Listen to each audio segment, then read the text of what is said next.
यंदाच्या गुढीपाडव्यापासून या 3 राशींच्या नशिबात होणार आहे अप्रतिम असा बदल। माता लक्ष्मीच्या कृपेने त्यांना आर्थिक संपन्नता, सुवर्ण काळ आणि भरभराट देखील पाहायला मिळणार आहे। थोडक्यात काय, या राशींना अखेर गुढीपाडव्याचा सण पावणार आहे। यामध्ये तुमची रास दिसते का? व्हिडिओमध्ये नक्की पहा आणि मला कमेंट करून सांगायला अजिबात विसरू नका। मंडळी, गुढीपाडवा म्हणजे हिंदू नवीन वर्षाची सुरुवात। नव्या आशा, नवे संकल्प आणि नवीन संधी घेऊन येणारा हा दिवस यंदा गुरुवार दिनांक 19 मार्च 2026 रोजी आपण सर्वजण आनंदी आणि उत्साही वातावरणामध्ये साजरा करणार आहोत। या दिवशी विक्रम संवत 2083 ची सुरुवात होणार असून या संवत्सराला रौद्र संवत्सर असे नाव आहे। आपल्या ज्योतिषशास्त्रीय गणनेनुसार या नवीन वर्षात राजा बृहस्पती तर मंत्री मंगळ ग्रह असणार आहे, कारण या 2 ग्रहांमध्ये मैत्रीचे नाते असल्याचे मानले जाते। त्यामुळे काही राशींसाठी हे वर्ष विशेष शुभ परिणाम देण्याची शक्यता ज्योतिषशास्त्राने व्यक्त केलेली आहे। तर नमस्कार मंडळी, मी शीतल आणि तुम्ही पाहताय दिल्लीकर मराठी। या व्हिडिओद्वारे मी तुम्हाला चैत्र नवरात्री आणि गुढीपाडवा याबद्दलची अतिशय महत्त्वपूर्ण आणि अचूक अशी माहिती देणार आहे। त्याचबरोबर गुढीपाडव्याच्या निमित्ताने आपल्याला नारळाचा एक उपायसुद्धा करायचा असतो, तो कशा पद्धतीने करायचा तेही सांगणार आहे। आणि सगळ्यात महत्त्वाचं म्हणजे यंदाचा गुढीपाडवा कोणकोणत्या राशींसाठी भाग्योदय घेऊन येतो आहे हे सुद्धा तुम्हाला ह्याच व्हिडिओमध्ये माहिती पडेल। तेव्हा विनंती करते की तुम्ही सर्वांनी हा व्हिडिओ अतिशय काळजीपूर्वक आणि शेवटपर्यंत ऐका, त्यामुळे तुम्हाला त्यातून सगळी काही माहिती व्यवस्थितपणे समजेल। आणि व्हिडिओ पाहत असताना सर्वांनी कमेंट्समध्ये लिहा जय श्रीराम। चला तर मग व्हिडिओला सुरुवात करते। मंडळी, आपल्या हिंदू पंचांगानुसार गुढीपाडव्याबाबत काही तांत्रिक गोष्टी समजून घेणे फार महत्त्वाचे ठरेल। विशेषतः या सणावर अमावस्येचे सावट आहे की नाही याबद्दल मी तुम्हाला या व्हिडिओच्या सुरुवातीलाच माहिती देऊन टाकते, जेणेकरून तुम्ही त्याबाबत अतिशय निश्चिंत राहाल। आणि एक एक करून मग आपण गुढीपाडव्याची सर्वच माहिती जाणून घेऊया। तर गुढीपाडवा मराठी नवीन वर्षाची सुरुवात, ज्या दिवसाची आता आपण सर्वजण अगदी आतुरतेने वाट पाहत आहोत आणि तो दिवस लवकरच येतसुद्धा आहे। धार्मिक मान्यतेनुसार गुढीपाडवा हा एक भारतीय सण आहे, जो विविध राज्यांमध्ये वेगवेगळ्या नावांनी साजरा केला जातो। हिंदू दिनदर्शिकेप्रमाणे चैत्र शुक्ल प्रतिपदेला हा सण महाराष्ट्रामध्ये साजरा केला जातो। शालिवाहन संवत्सराचा हा पहिला दिवस आहे। गुढीपाडव्याचा दिवस हा 3.5 मुहूर्तांपैकी एक पूर्ण मुहूर्त मानला जातो। या दिवशी दारी उभारलेली गुढी हे विजय आणि समृद्धीचे प्रतीक आहे असे मानले जाते। या दिवशी शुभ कार्याला सुरुवात, सोने चांदी, वाहन, घर खरेदी इत्यादी गोष्टी केल्या जातात। पण तुम्हाला माहिती आहे, यंदा गुढीपाडवा या सणावर अमावस्येचं सावट आहे आणि ते असणार का? गुढी कधी उभारायची? याबाबत अनेकांच्या मनात प्रश्न निर्माण झालेले आहे। तर हिंदू पंचांगानुसार गुढीपाडवा चैत्र शुक्ल प्रतिपदेलाच साजरा केला जाईल। नियमानुसार ज्या दिवशी सूर्योदयाला प्रतिपदा तिथी असते त्याच दिवशी पाडवा साजरा होतो। अमावस्या ही फाल्गुन महिन्याचा शेवटचा दिवस आहे। प्रतिपदा ही चैत्र महिन्याचा पहिला दिवस आहे। तर बघा, कधी कधी काय होतं की प्रतिपदा ही तिथी दुपारी किंवा उशिरा सुरू होते आणि त्यापूर्वी काही काळ अमावस्या असते, जे यंदा गुढीपाडव्याच्या दिवशी होत आहे। आणि त्यामुळेच तर खरं आपल्याला प्रश्नचिन्ह पडलेलं आहे। यावर शास्त्र असं उत्तर देतं की गुढी ही सूर्योदयानंतर लगेच किंवा शुभ मुहूर्तावर उभारली जात असते। जर सूर्योदयाच्या वेळी प्रतिपदा असेल तर अमावस्येचा कोणताही दोष मानला जात नाही। जर सूर्योदयाला अमावस्या असेल आणि काही तासांनी प्रतिपदा लागत असेल तर पंचांगकर्ते ज्या दिवशी सूर्योदयाला प्रतिपदा आहे तोच दिवस पाडव्यासाठी निश्चित करतात। तर आता 19 मार्च 2026 रोजी गुरुवारच्या दिवशी गुढीपाडवा आहे आणि आदल्या दिवशी म्हणजे बुधवार दिनांक 18 मार्च 2026 रोजी रात्री 8:25 फाल्गुन महिन्याची अमावस्या प्रारंभ होत आहे। आणि ही अमावस्या गुरुवार दिनांक 19 मार्च 2026ला सकाळी 6:53 संपणार आहे। 19 मार्चला सूर्योदयाला प्रतिपदा तिथी असल्याने तोच दिवस गुढी उभारण्यासाठी अत्यंत शुभ आणि योग्यसुद्धा आहे। याबद्दल सविस्तर खुलासा सांगायचा झाला तर यावर्षी दिनांक 19 मार्च 2026 रोजी गुरुवारच्या दिवशी गुढीपाडवा दिलेला आहे. या दिवशी चैत्र शुक्ल प्रतिपदेचा क्षय असल्याने अमावस्या समाप्तीनंतर म्हणजे सकाळी 6:53 गुढी उभारावी. गुढीपाडव्यापर्यंत केले जाणारे पंचांगस्त गणपती पूजन सुद्धा गुरुवारी सकाळी 6:53 करावे. तसेच चैत्र शुद्ध प्रतिपदेपासून सुरू होणारे रामनवमी नवरात्र, देवीचे नवरात्र किंवा वासंतिक नवरात्ररंभसुद्धा अमावस्या समाप्तीनंतर करावे. चैत्र शुक्ल प्रतिपदा क्षयतिथी असली तरी 3.5 मुहूर्तांपैकी असल्याने हा दिवस शुभच आहे. त्यामुळे गुढीपाडव्याच्या दिवशी सोने, वाहन, नवीन वस्तू, नवीन वास्तू खरेदी, व्यवसाय शुभारंभ आदी गोष्टी करण्यास काहीच हरकत नाही.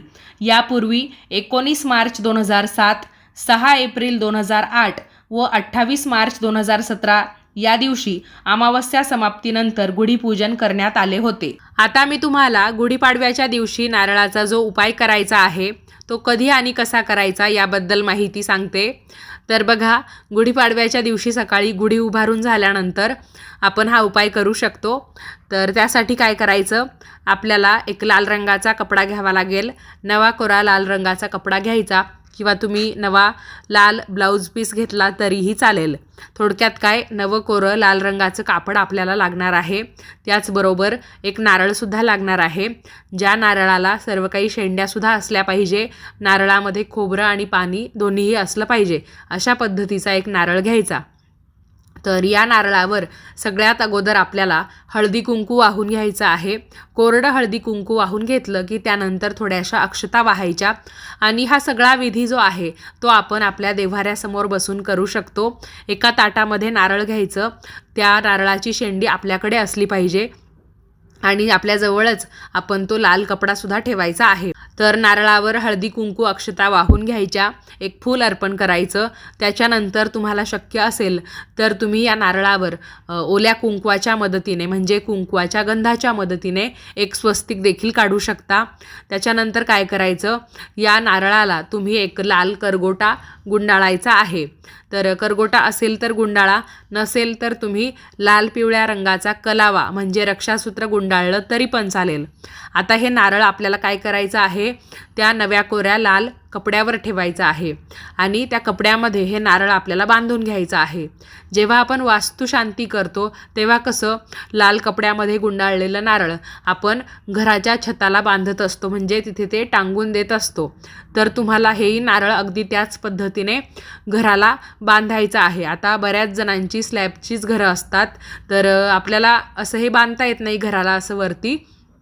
तर मग तुम्हाला म्हणजे तुमच्यापैकी ज्यांना ज्यांना शक्य होणार असेल त्यांनी घराच्या छताला अशी काही जागा असेल तर तिथे ते नारळ बांधून द्या, म्हणजे कपड्यामध्ये गुंडाळलेलं ते नारळ.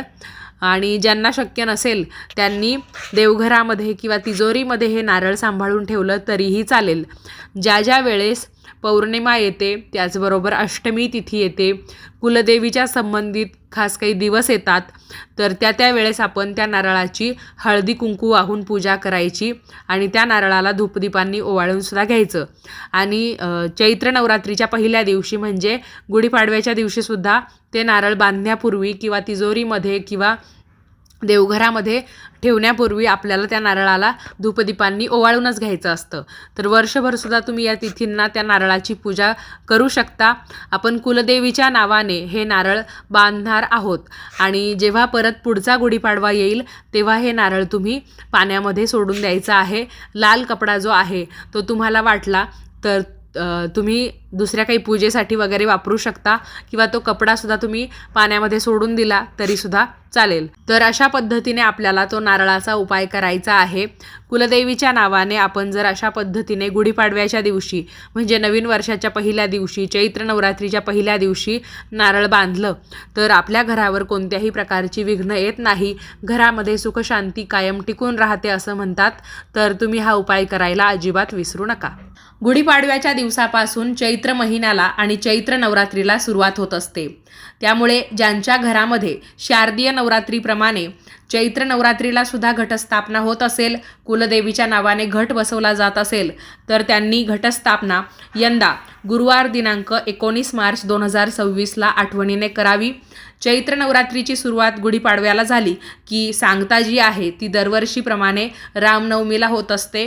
यंदा रामनवमी आहे 26 मार्च 2026ला गुरुवारच्या दिवशी, तर तोपर्यंत तुम्हाला घट तुमच्या घरामध्ये ठेवावे लागतील.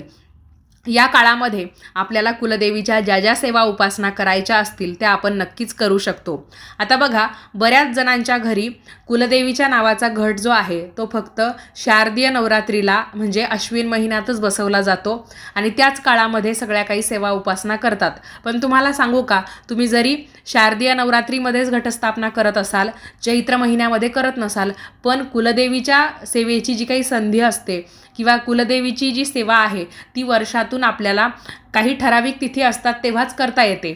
त्यामुळे तुम्ही भलेही म्हणजे तुमच्या कुळात तशी रीतच नसेल की चैत्र महिन्यामध्ये आपण घट बसवतो वगैरे, तरी पण कुलदेवीच्या ज्या काही सेवा आपल्याला करायच्या असतील त्या आपण नक्कीच या नवरात्री दरम्यान करू शकतो. जसं की देवीच्या टाकावर किंवा मूर्तीवर कुंकुमार्चन करणं, देवीची ओटी भरणं, त्याचबरोबर कन्यापूजन करणं, आपल्याला होम हवन करायचं असेल तर ते सुद्धा आपण या काळामध्ये नक्कीच करू शकतो. या 8 ते 9 दिवसाच्या काळामध्ये म्हणजे बघा, गुरुवारीच गुढीपाडवा आहे आणि पुढच्या गुरुवारी लगेच रामनवमी, म्हणजे जवळपास 8 दिवसाचा आपण हा कालावधी धरू.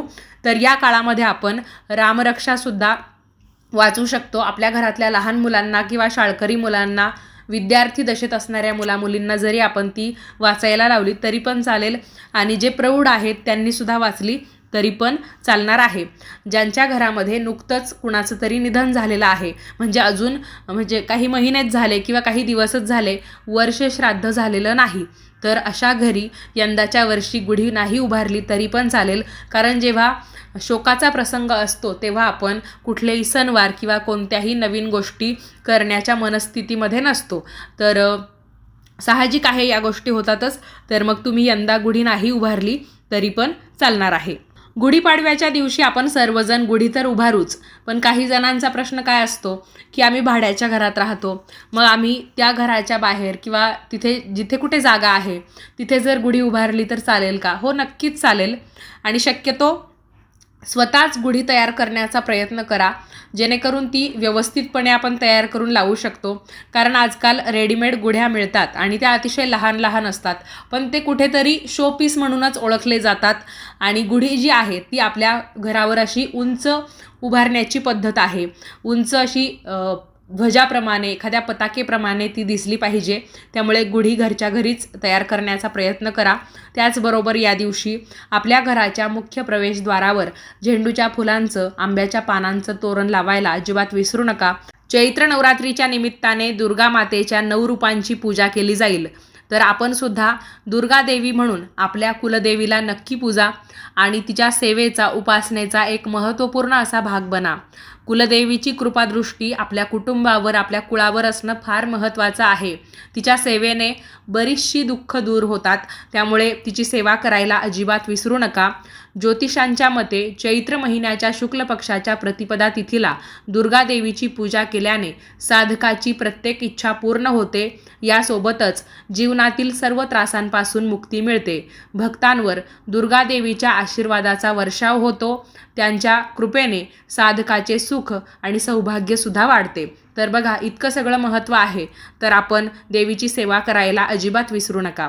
आता मी तुम्हाला कोणकोणत्या राशींचा भाग्योदय गुढीपाडव्याच्या निमित्ताने होणार आहे, हे संपूर्ण वर्ष ज्या राशींना अतिशय चांगल्या पद्धतीने जाणार आहे, सुखाचं, समाधानाचं आणि भरभराटीचं, तर त्याची माहिती मी तुम्हाला सांगते. यातली पहिली रास आहे तूळ रास.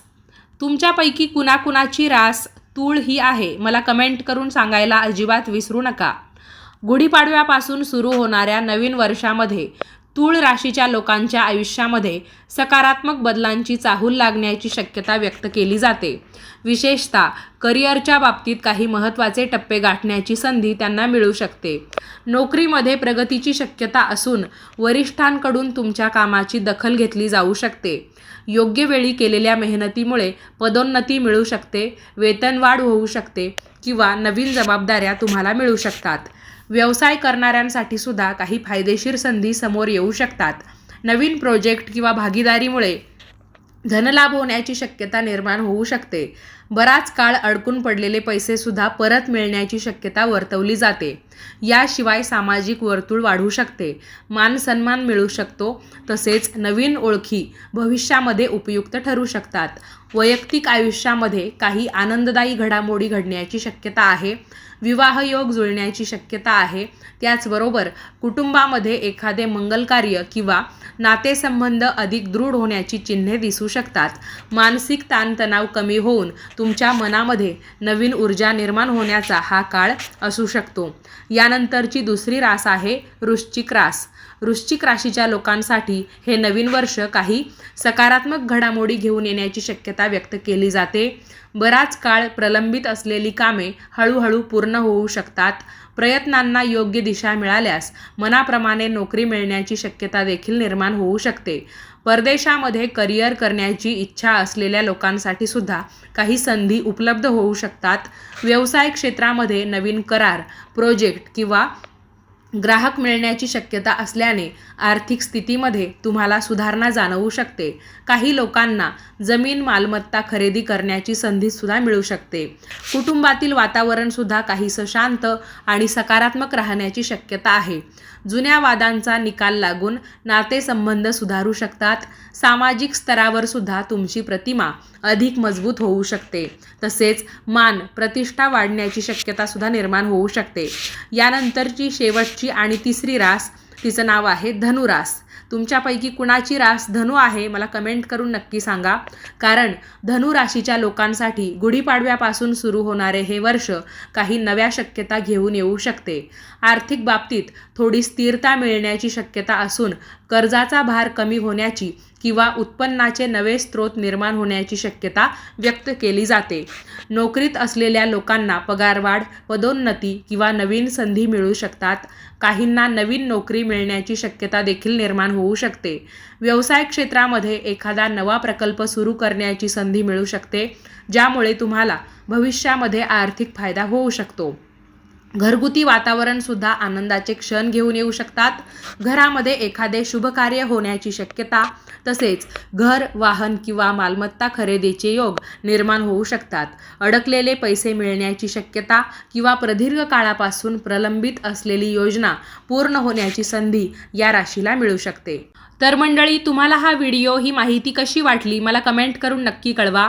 व्हिडिओ आवडला असेल तर लाईक करा, जास्तीत जास्त लोकांना पाठवा आणि याच पद्धतीचे नवनवीन माहितीचे धार्मिक आध्यात्मिक व्हिडिओ नेहमीच पाहण्यासाठी आजच आपल्या दिल्लीकर मराठी या यूट्यूब वाहिनीला जरूर सबस्क्राईब करा. आज वेळात वेळ काढून तुम्ही आपला गुढीपाडव्याचा व्हिडिओ अगदी शेवटपर्यंत ऐकला, त्याबद्दल तुम्हा सर्वांचे खूप खूप धन्यवाद आणि तुम्हा सर्वांना मराठी नवीन वर्षाच्या हार्दिक हार्दिक शुभेच्छा. धन्यवाद. नंबर 1 वशीकरण स्पेशालिस्ट पंडित सुदर्शन भट गुरुजी. एक फोन करा आणि 3 दिवसात शाश्वत बंधन करून देतात. Phone number 7888 15 75 17.